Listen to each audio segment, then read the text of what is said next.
ಪ್ರಸ್ತುತಿ ಸವಿಮಂಡ್ಯ educational YouTube channel. ಪ್ರಸಾರ ಮಾಡುವವರು ಜಿಲ್ಲಾ ಶಿಕ್ಷಣ ಮತ್ತು ತರಬೇತಿ ಸಂಸ್ಥೆ ಮಂಡ್ಯ.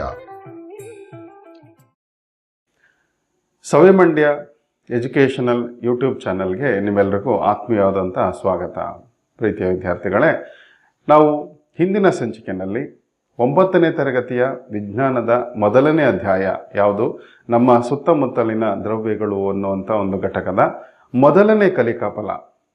ಎಲ್ಲ ದ್ರವ್ಯಗಳು ಅತ್ಯಂತ ಸಣ್ಣ ಕಣಗಳಿಂದ ಮಾಡಲ್ಪಟ್ಟಿರ್ತವೆ ಮತ್ತು ಅವು ನಿರಂತರ ಚಲನೆಯಲ್ಲಿರ್ತವೆ ಮತ್ತು ಪರಸ್ಪರ ಆಕರ್ಷಣೆಗೆ ಒಳಪಡ್ತವೆ ಎನ್ನುವಂಥ ವಿಚಾರಕ್ಕೆ ಸಂಬಂಧಪಟ್ಟ ಹಾಗೆ ಹಲವಾರು ಚಟುವಟಿಕೆಗಳನ್ನು ಮಾಡಿದ್ವಿ, ಅದರ ಬಗ್ಗೆ ತಿಳ್ಕೊಳ್ಳೋದಕ್ಕೆ ಪ್ರಯತ್ನ ಪಟ್ಟಿದ್ವಿ. ಇನ್ನು ಈ ಒಂದು ಸಂಚಿಕೆಯಲ್ಲಿ ನಾವು ಮೊದಲನೇ ಕಲಿಕಾ ಫಲಕ್ಕೆ ಸಂಬಂಧಪಟ್ಟ ಹಾಗೆ ಇನ್ನೊಂದಷ್ಟು ಚಟುವಟಿಕೆಗಳನ್ನು ಮಾಡೋದ್ರ ಮುಖಾಂತರ ಅದರ ಬಗ್ಗೆ ಸಂಪೂರ್ಣವಾಗಿ ತಿಳ್ಕೊಳ್ಳೋಣ. ಹಾಗಾಗಿ 2ನೇ ಸಂಚಿಕೆಗೆ ನಿಮ್ಮೆಲ್ಲರಿಗೂ ಆತ್ಮೀಯವಾದಂಥ ಸ್ವಾಗತ. ಈಗ ಇನ್ನೊಂದು ಚಟುವಟಿಕೆಯನ್ನು ಮಾಡೋಣ ವಿದ್ಯಾರ್ಥಿಗಳೇ. ಏನಪ್ಪ ಅಂತ ಹೇಳಿದ್ರೆ, ಸುಮಾರು ಒಂದು 100 ml ಶುದ್ಧ ನೀರನ್ನು ಒಂದು ಬೀಕರಲ್ಲಿ ತಗೊಂಡು ಅದಕ್ಕೆ ಒಂದು 3-4 ಬಟ್ಟೆ ನೀಲಿಯನ್ನು ಸೇರಿಸುವಂಥದ್ದು, ಅಥವಾ ಒಂದು 3-4 ಪೊಟ್ಯಾಷಿಯಂ ಪರ್ಮಾಂಗನೇಟ್ ಹರಳುಗಳು. ಇದೆಲ್ಲಿ ಸಿಗುತ್ತಪ್ಪ ಅಂದರೆ ನಮ್ಮ ಶಾಲಾ ಪ್ರಯೋಗಾಲಯದಲ್ಲಿ ಇದೆ ಅಥವಾ ಸಿಗುತ್ತೆ.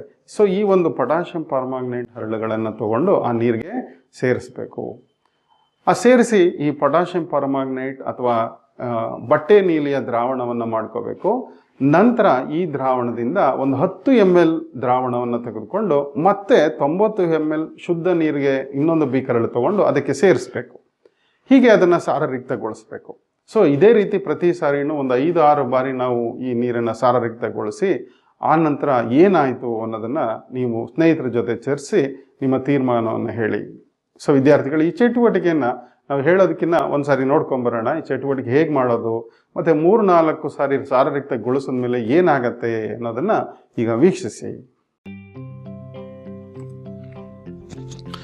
ಒಂದು ಸ್ವಚ್ಛವಾದಂಥ ಗಾಜಿನ ಬೀಕರನ್ನು ತೆಗೆದುಕೊಂಡು ಅದರಲ್ಲಿ ಸುಮಾರು 100 ml ಶುದ್ಧ ನೀರನ್ನು ತೆಗೆದುಕೊಳ್ಳಬೇಕು.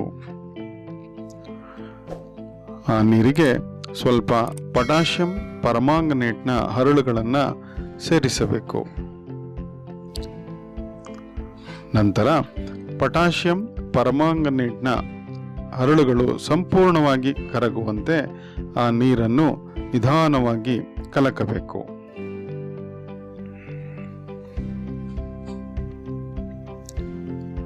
ನಂತರ ಮತ್ತೊಂದು ಸ್ವಚ್ಛವಾದಂಥ ಬೀಕರ್ನಲ್ಲಿ ಸುಮಾರು 90 ml ನೀರನ್ನು ತೆಗೆದುಕೊಳ್ಳಬೇಕು. ತೆಗೆದುಕೊಂಡು ಹಿಂದೆ ತಯಾರಿಸಿದ ಪೊಟ್ಯಾಷಿಯಂ ಪರ್ಮಾಂಗನೇಟ್ನ ದ್ರಾವಣದಿಂದ 10 ml ದ್ರಾವಣವನ್ನು ತೆಗೆದುಕೊಂಡು ಆ 90 ml ನೀರಿಗೆ ನಿಧಾನವಾಗಿ ಸೇರಿಸಬೇಕು. ಸೇರಿಸುವ ಮೂಲಕ ದ್ರಾವಣವನ್ನು ಸಾರರಿಕ್ತಗೊಳಿಸಬೇಕು. ನಂತರ ಈ ದ್ರಾವಣದಿಂದ ಸುಮಾರು 10 ml ದ್ರಾವಣವನ್ನು ತೆಗೆದುಕೊಂಡು 90 ml ಶುದ್ಧ ನೀರಿರುವ ಮತ್ತೊಂದು ಬೀಕರ್ಗೆ ಸೇರಿಸಬೇಕು. ಈ ರೀತಿ 4-5 ಬಾರಿ ಪೊಟ್ಯಾಷಿಯಂ ಪರ್ಮಾಂಗನೇಟ್ನ ದ್ರಾವಣವನ್ನು ಸಾರರಿಕ್ತಗೊಳಿಸುತ್ತಾ ಸಾಗಬೇಕು.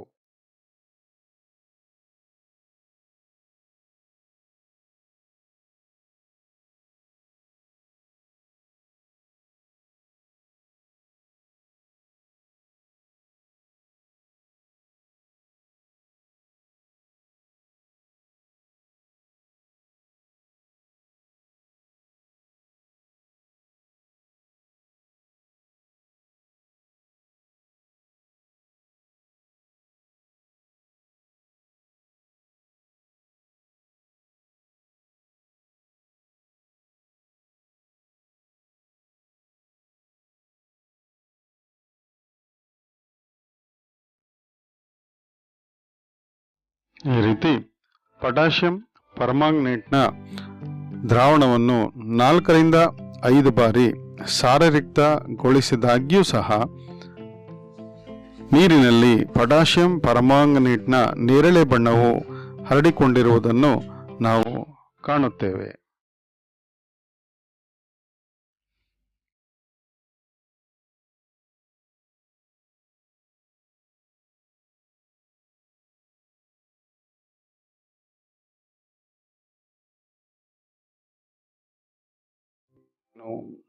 ಏನು ಗಮನಿಸಿದ್ರಿ?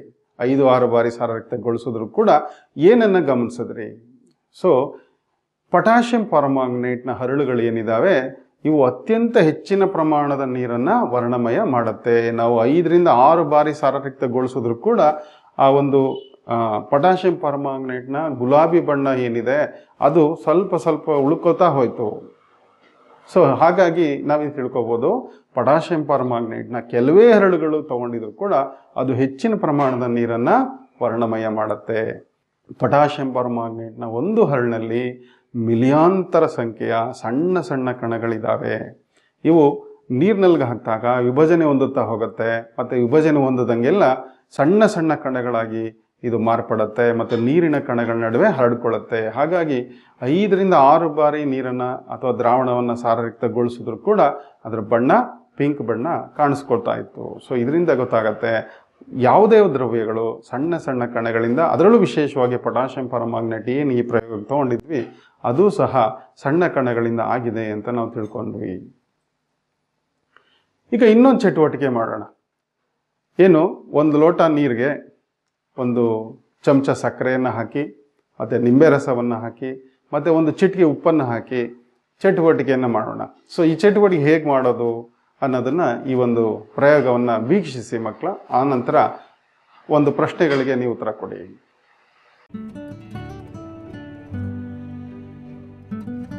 ಒಂದು ಸ್ವಚ್ಛವಾದಂಥ ಗಾಜಿನ ಬೀಕರನ್ನು ತೆಗೆದುಕೊಂಡು ಅದಕ್ಕೆ ಸ್ವಲ್ಪ ಶುದ್ಧ ನೀರನ್ನು ತೆಗೆದುಕೊಳ್ಳಬೇಕು.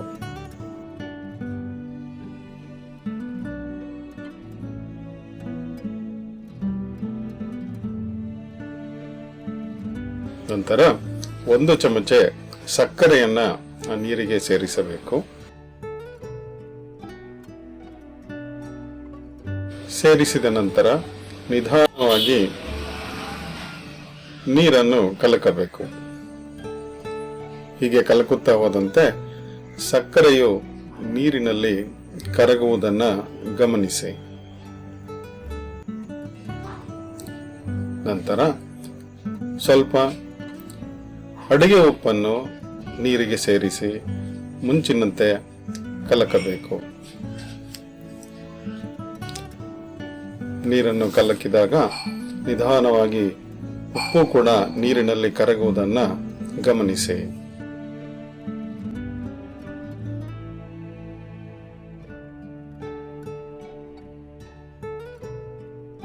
ನಂತರ 1 ಚಮಚ ನಿಂಬೆ ಹಣ್ಣಿನ ರಸವನ್ನ ಆ ನೀರಿಗೆ ಸೇರಿಸಬೇಕು.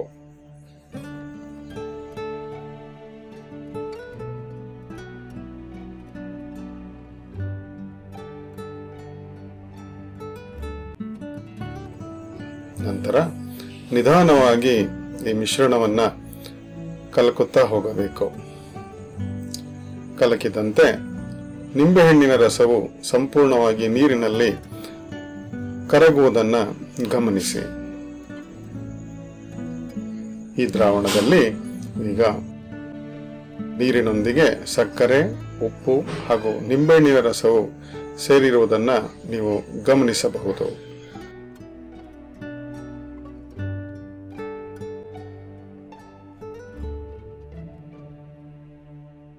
ಓಕೆ, ಚಟುವಟಿಕೆಯನ್ನು ವೀಕ್ಷಿಸಿದ್ರಿ ಅಲ್ವಾ?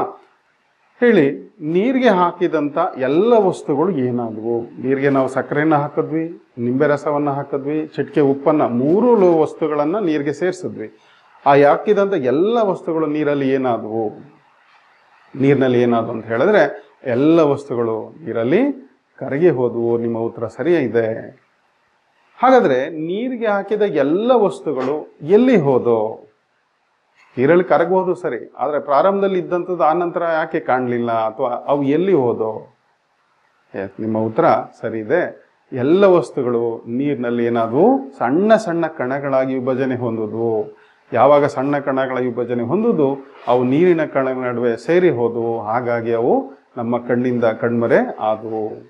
ಸೊ ಇದರಿಂದ ಏನು ತೀರ್ಮಾನ ಮಾಡ್ಬೋದು, ಅಥವಾ ಈ ಪ್ರಯೋಗ, ಈ ಎಲ್ಲ ಪ್ರಯೋಗಗಳನ್ನು ನೋಡೋದ್ರಲ್ವ, ಇದರಿಂದ ಏನು ತೀರ್ಮಾನ ಮಾಡ್ಬೋದಪ್ಪ ಅಂತ ಹೇಳಿದ್ರೆ, ಒಂದು ಬಗೆಯ ದ್ರವ್ಯದ ಕಣಗಳು ಇನ್ನೊಂದು ಬಗೆಯ ದ್ರವ್ಯದ ಕಣಗಳ ನಡುವೆ ಅವಕಾಶದ ಏನಿದೆ ಅದರಲ್ಲಿ ಸೇರ್ಕೊಳ್ತವೆ. ಸೊ ಇದರಿಂದ ದ್ರವ್ಯದ ಕಣಗಳ ನಡುವೆ ಸಾಕಷ್ಟು ಸ್ಥಳಾವಕಾಶ ಇದೆ ಅನ್ನೋದನ್ನು ನಾವು ತಿಳ್ಕೊಬೋದು. ಇನ್ನು ವಿದ್ಯಾರ್ಥಿಗಳೇ, ಇಲ್ಲಿವರೆಗೂ ಸಾಕಷ್ಟು ಚಟುವಟಿಕೆಗಳನ್ನು ನೋಡಿದ್ವಿ. ಈ ಎಲ್ಲ ಚಟುವಟಿಕೆಗಳಲ್ಲಿ ನಾವು ಕಂಡುಕೊಂಡಂಥ ಅಂಶ ಏನಪ್ಪ ಅಂತ ಹೇಳಿದ್ರೆ, ಮೊದಲನೇದು, ಎಲ್ಲ ದ್ರವ್ಯಗಳು ಅತ್ಯಂತ ಸಣ್ಣ ಕಣಗಳಿಂದ ಮಾಡಲ್ಪಟ್ಟಿವೆ. ಅದು ಘನ ಆಗಲಿ, ದ್ರವ ಆಗಲಿ, ಅನಿಲ ಆಗಲಿ, ಎಲ್ಲ ದ್ರವ್ಯಗಳು ಸಣ್ಣ ಸಣ್ಣ ಕಣಗಳಿಂದ ಮಾಡಲ್ಪಟ್ಟಿವೆ. ಮತ್ತೆ ನಾವು ನೋಡಿದ್ವಿ, ಕಣಗಳು ಇನ್ನೊಂದು ಕಣಗಳ ನಡುವೆ ದ್ರವ್ಯದ ಕಣಗಳು ಸೇರಿಕೊಳ್ತಾ ಇದ್ವು. ಹಾಗಾಗಿ ಕೆಲವು ವಸ್ತುಗಳು ನೀರಿನಲ್ಲಿ ಕರಗಿದಾಗ ಕಾಣಿಸ್ತಾ ಇರಲಿಲ್ಲ. ಸೊ ಇದರಿಂದ ತಿಳ್ಕೊಂಡದ್ದು ಏನಪ್ಪಾ ಅಂತ ಹೇಳಿದ್ರೆ, ದ್ರವ್ಯದ ಕಣಗಳ ನಡುವೆ ಸಾಕಷ್ಟು ಸ್ಥಳಾವಕಾಶ ಇರುತ್ತೆ ಅನ್ನೋದನ್ನ ಈ ಒಂದು ಚಟುವಟಿಕೆಯಲ್ಲಿ ನಾವು ತಿಳ್ಕೊಂಡ್ವಿ. ಹಾಗೇನೆ ಒಂದು ಬಗೆಯ ದ್ರವ್ಯದ ಕಣಗಳು ಇನ್ನೊಂದು ಬಗೆಯ ದ್ರವ್ಯದ ಕಣಗಳ ನಡುವಿನ ಅವಕಾಶದಲ್ಲಿ ಏನಾಗ್ತವೆ, ಸೇರಿಕೊಳ್ತವೆ. ಸೊ ಸ್ಥಳಾವಕಾಶ ಇದೆ, ಆ ಸ್ಥಳಾವಕಾಶದಲ್ಲಿ ಇನ್ನೊಂದು ದ್ರವ್ಯದ ಕಣಗಳು ಸೇರಿಕೊಳ್ಳುವಂಥ ಅವಕಾಶ ಹೆಚ್ಚಾಗಿ ಇರುತ್ತೆ. ಸೊ ಇಷ್ಟು ಕಲಿಕಾಂಶಗಳನ್ನು ನಾವೀಗ ಚಟುವಟಿಕೆ ಮುಖಾಂತರ ತಿಳ್ಕೊಂಡ್ವಿ. ಇನ್ನು ವಿದ್ಯಾರ್ಥಿಗಳೇ, ಇನ್ನು ಮುಂದಿನ ವಿಡಿಯೋದಲ್ಲಿ ಈ ದ್ರವ್ಯದಲ್ಲಿರುವಂಥ ಎಲ್ಲ ಕಣಗಳು ಪರಸ್ಪರ ಆಕರ್ಷಿಸ್ತವೆ ಮತ್ತೆ ಅವು ನಿರಂತರ ಚಲನೆಯಲ್ಲಿ ಇರ್ತವೆ ಅನ್ನೋದನ್ನು ಕೂಡ ಹಲವಾರು ಚಟುವಟಿಕೆಗಳು ಮಾಡೋದ್ರ ಮುಖಾಂತರ ಮುಂದಿನ ಒಂದು ವಿಡಿಯೋದಲ್ಲಿ ನಾವು ತಿಳ್ಕೊಳ್ಳೋಣ. ಸೊ ಈ ಒಂದು ವಿಡಿಯೋ ವೀಕ್ಷಿಸಿದ್ದಕ್ಕಾಗಿ ನಿಮಗೆಲ್ಲರಿಗೂ ಧನ್ಯವಾದಗಳು.